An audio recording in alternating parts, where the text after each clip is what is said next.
Hi, I'm Jeffrey Smith with the Institute for Responsible Technology, and I want to comment on the passage by the House of H.R. 1599 and the future of GMO strategy. I'm going to share some things which I've never shared before in public. I've shared it a lot in private, but not in public, because I don't usually share strategic decisions and ideas in public because I know who's listening. First of all, I want to thank the donors who became regular monthly donors in the last couple of weeks. It's really helpful. It helps us plan. We can hire people on that basis, so thank you very much. And we'll have a teleconference very soon with just those regular donors. So as you probably know, the Congress passed, not the House, not the Senate, passed a bill called the DARK Act, Denying Americans the Right to Know, which would eliminate the ability for states to require labeling of GMOs, and it would require only voluntary labeling of GMOs, not mandatory, and it would allow things that said natural to contain GMOs. So it was basically Monsanto writing its legislation. Now, this was a sad day where this was passed. There's no doubt this was a setback, and it hasn't gone into law yet. It actually has to pass the Senate, and the Senate may do a floor vote, but they may also slip it in to another bill that it must pass, in which case we might end up with the DARK Act as law. Now, I want to evaluate with you how serious this is. Is this the end of our non-GMO strategy or not? Well, it sort of depends on the metrics you look at to determine what we're doing and how successful and how to evaluate our progress. I am a strategist. My background before I got into GMOs, I was a strategic consultant, a communications consultant for nonprofits, for-profits, political organizations, and I ran some of my own businesses. And so when I looked at this issue, I looked at it from a strategic standpoint, and I thought of all the different ways that we could eliminate GMOs. I'm not so much interested in containing GMOs, I'm interested in eliminating them. And when I looked at the political side, there was a number of things that worked against us. First of all, that's where Monsanto and the biotech industry have a lot of power, and politics is unstable. Now, I've talked to politicians all over the world. I've traveled to 42 different countries speaking about GMOs, and I can tell you from my own experience that the political solution is not always the one that lasts the longest. I was flown to Poland by the Polish government once to give a press conference with the environment minister praising their non-GMO stand. A week later, there was a new government that was pro-GMO. I lobbied in Bangkok for the ministers there to try and ban the outdoor release of GMOs in field trials. They did. A week later, it was a new government. They allowed outdoor field trials.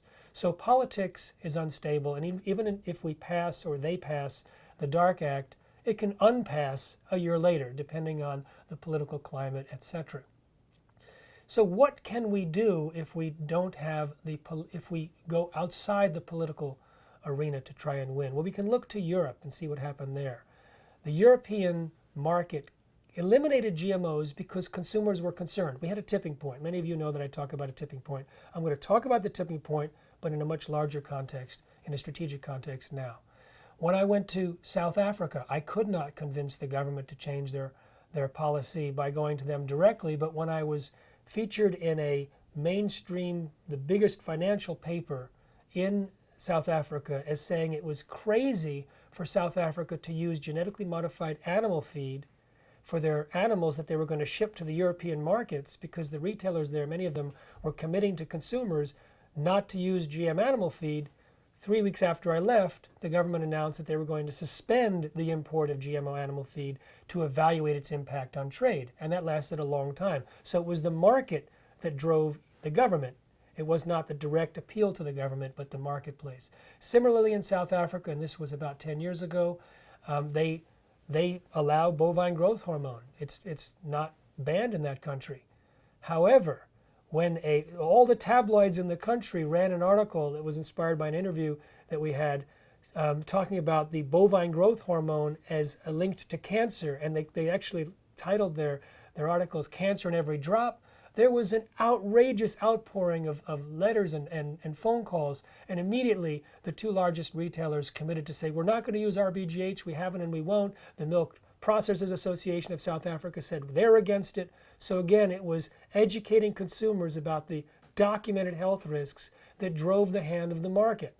Now in the United States, we saw the tipping point happen in the natural products industry in 2013, and we see products now lined up, like starting with Cheerios and going up to Similac, the most recent one, all saying non-GMO. Now, if that increases in market share, then the rest of the food company realizes they can't afford to use GMOs because they're going to be losing customers as a result. And so then we have the tipping point.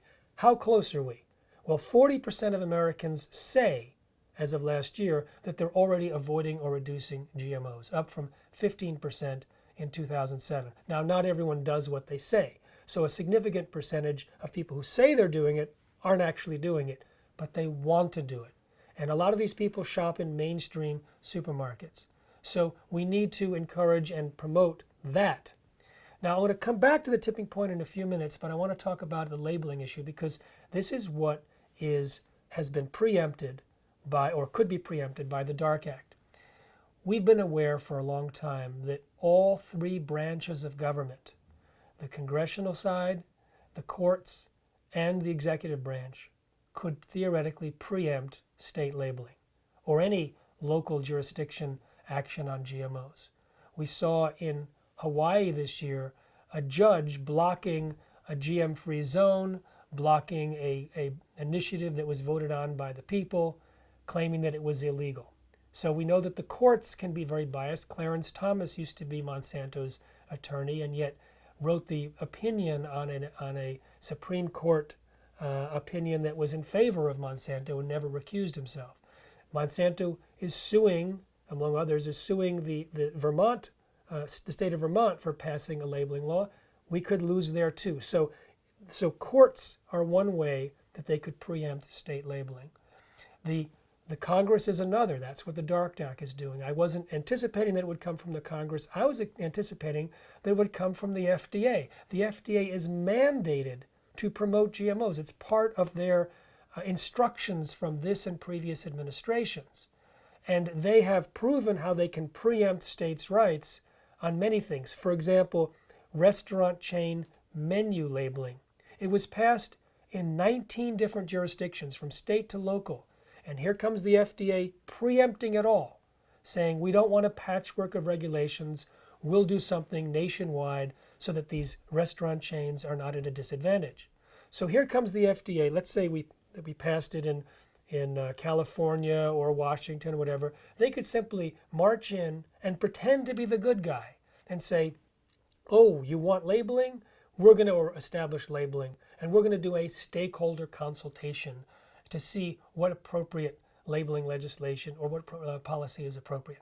So they can delay it for years. Like with the restaurant menu labeling, we've never heard from them since. It can simply be put on the shelf. Or they could wait until the next president to be elected and the president will decide. Or it'll be decided by the makeup of the negotiation table in Washington, and that has a lot of impact on executive branch policy. So right now, in that negotiation table, Monsanto and the biotech industry is on one side, consumers are on the other, and the food companies sit with Monsanto. Now what happens if there's a tipping point? What happens if the food companies eliminate GMOs quickly because they're going to be losing money otherwise? Their resistance to mandatory labeling may similarly erode. In fact, they may be in favor of mandatory labeling because the criteria to avoid a mandatory label may be easier than the criteria to put on a non-GMO label. So they may actually be in favor, moving from Monsanto's side on the negotiation table to consumers. Now, if we have a tipping point and there's no more GMOs used in the market or they're being wiped out pretty quickly, we also gain in the political sphere because the political will of candidates to support a failed industry tends to go away. So we'll even have, more senators and congressmen on our side about GMOs if they're no longer being used in the food supply. And that's good not only for labeling, but the United States has been a bully to so many other countries trying to force them to take GMOs.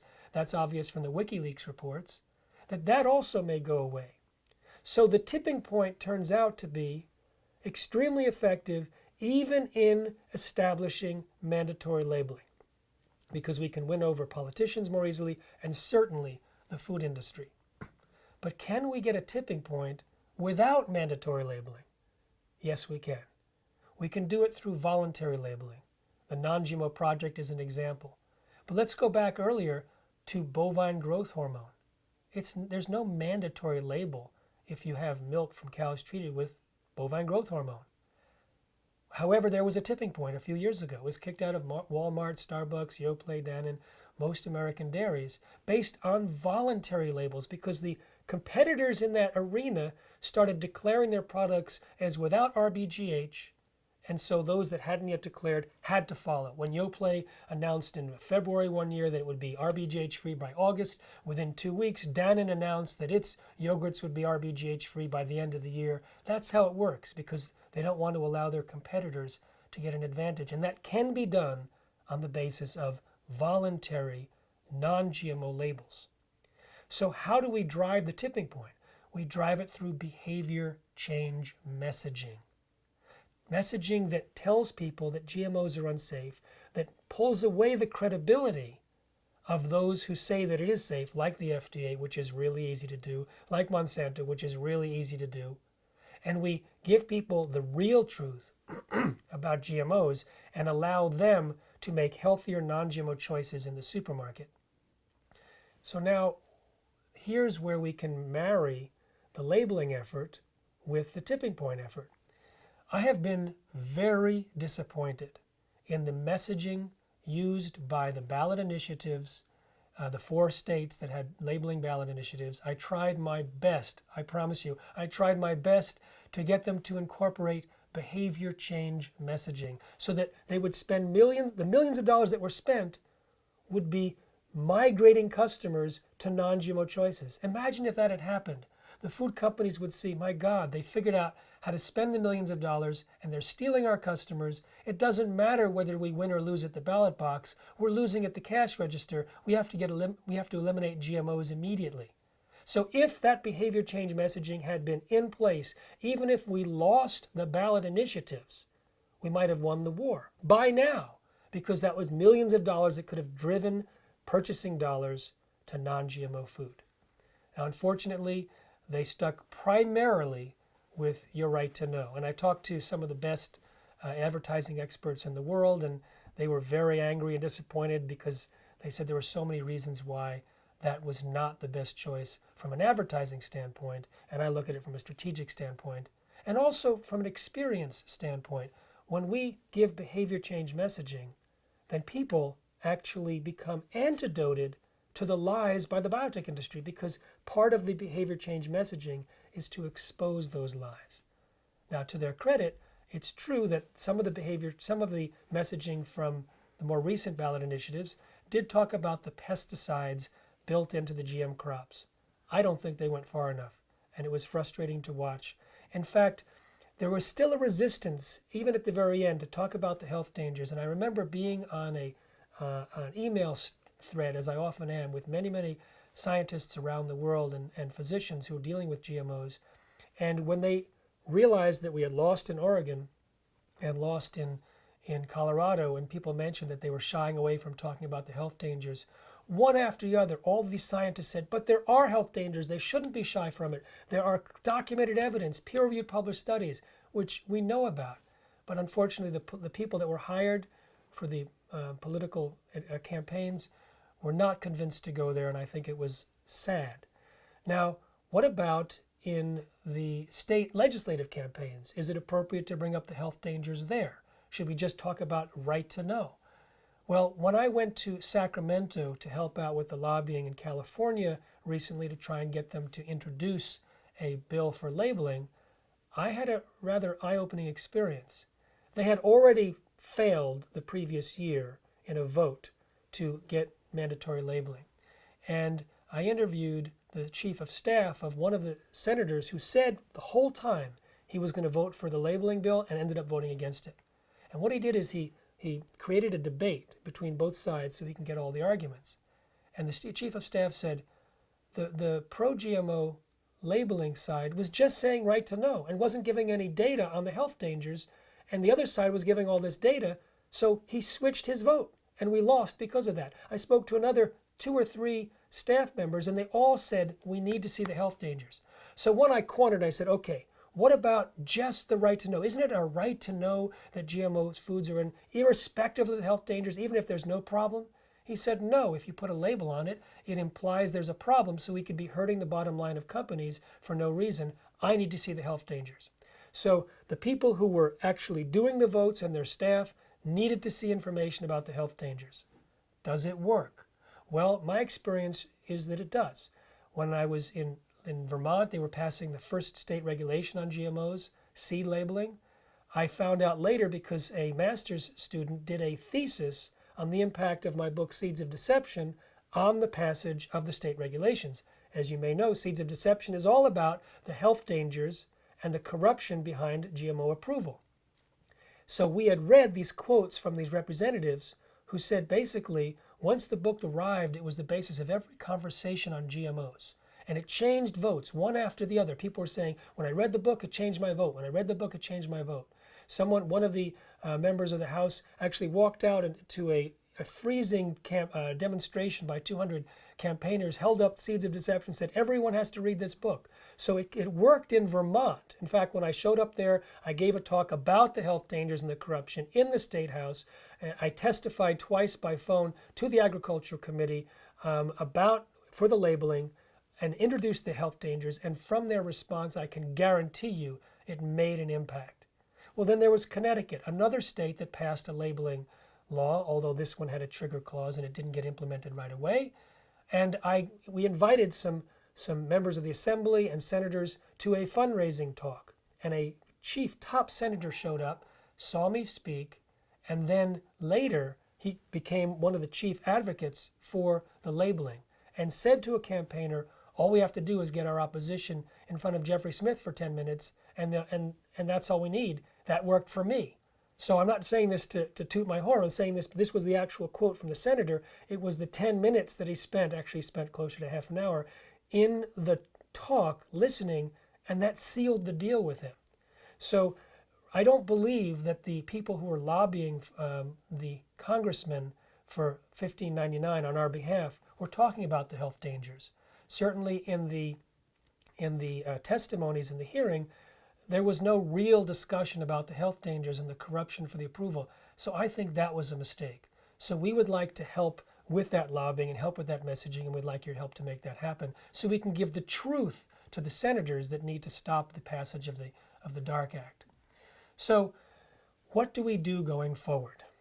Well, we may end up facing the Dark Act passage, in which case we have no ability to do mandatory labeling, which is a great shame because the platform for these ballot initiatives and these state legislative issues is a great way to convey the messaging. And so we might lose that, but we don't need it. We know exactly what to say and who to say it to. We know who are the most receptive demographic groups to switch to non-GMO eating. And if you think about it, so do you. Moms, especially moms with children who are suffering from chronic conditions or those who are trying to prevent those chronic conditions. That is the key group. Also, another form of mom, pet owners. More and more pet owners and veterinarians are telling us that when they take their pets off of GMOs, they get better. Another group are those suffering from the chronic conditions that are linked to GMOs. And when they find out that GMOs may be the cause, they're more likely to switch and try it out. And then those that take care of those people, the healthcare practitioners, thousands of which are now prescribing non-GMO diets. And finally, there's the religious people who believe GMO means God move over, who are religiously against GMOs and are looking for an opportunity to express their religious beliefs in their actions. So we have 5 targeted demographic groups, and we have a 5-year master plan to eliminate GMOs. We think we can get rid of it in direct food within 2 to 3 years, and animal feed within 5 years. I'm not going to discuss the strategy for animal feed. We're going to keep that private for now, but we need to implement that right away.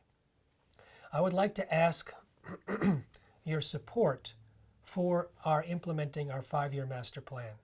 We need large contributions and we need repetitive contributions, those that can contribute month after month on an ongoing automatic basis so we can use that fund and the knowledge of knowing what's coming in each month. We can then boldly go ahead and hire the staff we need and do the production costs that we need. And so I'd like to ask if you could please make a donation, a recurring donation if at all possible. And a large donation would be the best, because we really need a lot of money to implement this in order to move the 5 targeted demographic groups and move into our strategy for animal feed. So I think this is the way forward, and we can combine this behavior change messaging and this targeted demographic approach into the labeling campaigns if they're allowed. And we can combine this approach even into the lobbying in Washington with the senators by providing them with this educational information, bringing the right people who know how to talk about the health dangers in front of them, the doctors, the scientists, etc., and continue to create large educational opportunities like a film we're working on and other tools so that we can get this out quickly. Right now, I really believe we've turned the corner or in the home stretch to creating a tipping point in the United States. But the other side is pulling out all their stops and calling in all their favors from the New York Times, from Newsweek, from National Geographic, from all sorts of folks. You're hearing that, oh, GMOs are no problem. This is Monsanto's desperate attempt. They are absolutely against the wall because so many people are now removing GMOs. So many people are reporting getting better from all sorts of health problems when they do, and that information is spreading. So the biotech industry is creating a huge, massive disinformation campaign, and most of the people are not the liars, they're the lied to. So have compassion when you read something from some reporter. He's under the impression that what he's saying or she's saying is true. And we know that it's not because we've done the research. We know they don't have the data to support their positions, and we want to get that information out.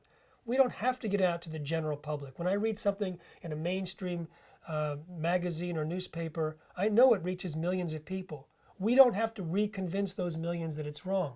We can just go with our targeted demographic, where we can give them the information that we know will change their diet and drive a tipping point. So I'm very optimistic that we are actually in a very good position. I have a lot of ideas for strategy and tools that we're wanting to implement, and with your help, go to responsibletechnology.org and make a donation. With your help, we can win, and we can win soon, not only in the United States, but around the world, because part of our master plan is to translate this entire strategy, where appropriate, to all the countries, and to also customize our approach to the various countries and political situations. So we're looking out for you. We're working with you. Thank you so much. I look forward to celebrating a non-GMO food supply, and maybe my next trip around the world will be a victory lap. Safe eating.